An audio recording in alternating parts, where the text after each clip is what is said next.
যারা কোষ্ঠকাঠিন্য অথবা পাইলসের মতো জটিল রোগে ভুগছেন তাদের জন্য আমাদের আজকের ভিডিও।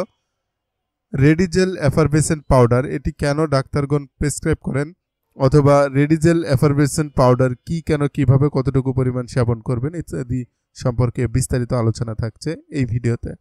আপনারা দেখছেন মেড রিভিউ, মানে মেডিসিন রিভিউ। মেডিসিন সংক্রান্ত আলোচনা নিয়মিত পেতে চ্যানেলটি সাবস্ক্রাইব করতে পারেন, ভিডিওটিতে একটা লাইক দিতে পারেন, আর আপনি কি ধরনের ভিডিও দেখতে চান সেটা জানাতে কমেন্ট করতে পারেন। তো আজকে আমরা যেটি সম্পর্কে আলোচনা করছি এটি হচ্ছে রেডিজেল এফারভেসেন্ট পাউডার। এটা হচ্ছে এক বিশেষ ধরনের ইসবগুল হাস্ক সিলিয়াম ফাইবার। এটা প্রস্তুত করে রেডিয়েন্ট নিউট্রাসিউটিক্যাল লিমিটেড, অর্থাৎ এটা রেডিয়েন্টের একটি প্রোডাক্ট। এটার দাম হচ্ছে 450 টাকা, যদিও এটার আরও কয়েকটা ভেরিয়েন্ট রয়েছে, যেমন পাতা আকারে পাওয়া যায় অথবা আরও বেশ কয়েকটা আকৃতিতে এটা পাওয়া যায়। তো এটি কেন ডাক্তারগণ প্রেসক্রাইব করেন?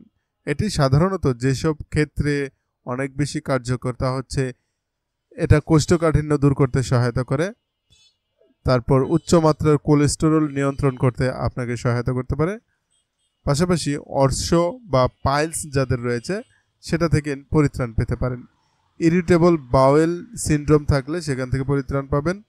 এছাড়াও রক্তে গ্লুকোজের মাত্রা কমাতে সহায়তা করে, অর্থাৎ যাদের ডায়াবেটিসের সমস্যা রয়েছে তারা কিন্তু এটি সেবন করতে পারেন। এছাড়া রেডিজেল সহজে বিচলনযোগ্য নরম মল তৈরি করে, ফলে মলদ্বারে ফাটল, কোলন ক্যান্সার, অ্যানাল ফিসার, মলদ্বার বা রেকটাল সার্জারির পরে এবং গর্ভাবস্থায় ব্যবহৃত হয়। অর্থাৎ আপনার পাইলস হলে যদি আপনার মলদ্বারে সার্জারি করার প্রয়োজন হয়, তারপরে নরম পায়খানা করা জরুরি, সেক্ষেত্রে আপনার এই ওষুধটা দেওয়া হয় যাতে করে পায়খানা নরম হয়।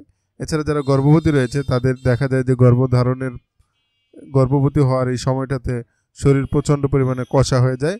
তো তাদের এই কষা শরীরকে স্বাভাবিক করার জন্য বা নরম পায়খানা করানোর জন্য, কোষ্ঠকাঠিন্য দূর করার জন্য এই মেডিসিনটি দেওয়া হয়ে থাকে। তো এটি খুবই কার্যকরী একটা মেডিসিন। যারা কোষ্ঠকাঠিন্যের মতো কঠিন রোগে ভুগছেন, নানা ধরনের ওষুধ খেয়ে ভালো হচ্ছে না, তারা এটি ট্রাই করতে পারেন, ইনশাল্লাহ ভালো উপকার পাবেন। মূলত এটা যে সকল উপাদান দিয়ে প্রস্তুত করা হয় তা হচ্ছে এটাতে রয়েছে সিলিয়াম হাস্ক, এবং এই হাস্ক পানির সংমিশ্রণে ঘন আঁশযুক্ত পানীয় তৈরি করে, ফলে কোষ্ঠকাঠিন্য ও পেটের সমস্যা নিরাময়ে এটা অনেক কার্যকর। এখন এটা খাওয়ার নিয়ম সম্পর্কে বলছি। সাধারণ মাত্রা হচ্ছে পূর্ণ 1 চামচ দিনে 1 থেকে 3 বার। যারা প্রাপ্তবয়স্ক রয়েছে এবং যাদের বয়স 12 বছরের উপরে তাদের সাধারণত 1 চামচ জেল দিনে 2 বার অথবা ডাক্তারের পরামর্শ অনুযায়ী খেতে পারবেন। এছাড়া 6 থেকে 12 বছর বয়সী যারা বাচ্চা রয়েছে তাদের অর্ধেক থেকে 1 চামচ জেল পানি সহ দিনে 2 বার খাবারের পরে অথবা ডাক্তারের পরামর্শ অনুযায়ী খেতে হবে। এছাড়া যাদের বয়স 6 বছরের কম তারা প্রয়োজন হলে ডাক্তারের পরামর্শ অনুযায়ী সেবন করতে পারেন। আর এই ওষুধটি খাওয়ার পর অতিরিক্ত 1 গ্লাস পানি খাওয়া স্বাস্থ্যের জন্য ভালো বা উপকারী। এটা কিভাবে গুলে খাবেন? কৌটাতে একটা চামচ রয়েছে, এই চামচ দিয়ে 1 চামচ পাউডার নেবেন, নিয়ে 1 গ্লাসে ঢেলে দিবেন। ঢালার পর সেই গ্লাসে 150 মিলি অথবা 2 থেকে 3 ভাগ পানি নিয়ে ভালোভাবে মিশিয়ে সাথে সাথে পান করে ফেলতে হবে। এটার কোনো পার্শ্ব প্রতিক্রিয়া আছে নাকি? প্রত্যেক ঔষধেরই কোনো না কোনো পার্শ্ব প্রতিক্রিয়া থাকে, যেমন এটাতেও পেট ফাঁপা, অ্যাবডোমিনাল ডিসটেনশন অথবা অন্ত্রের প্রতিবন্ধকতা হতে পারে। তেমন কোনো মিথস্ক্রিয়া নেই এবং কোনো ধরনের প্রতিনির্দেশনা নেই বললেও চলে। তারপরেও যদি কারো অন্ত্রের প্রতিবন্ধকতা বা জটিলতা থাকে সেক্ষেত্রে প্রতিনির্দেশিত।